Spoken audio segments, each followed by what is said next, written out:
Сегодня я вынуждена к вам обратиться с просьбой, так как моя семья оказалась в очень затруднительном положении. В течение 3 лет я борюсь с онкологией. Рак молочной железы. Сейчас он прогрессирует.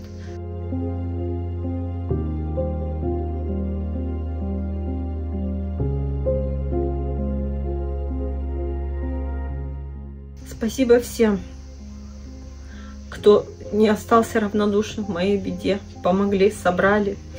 Но у меня еще предстоит 2 операции, такие процедуры, на которые нам средств не хватает.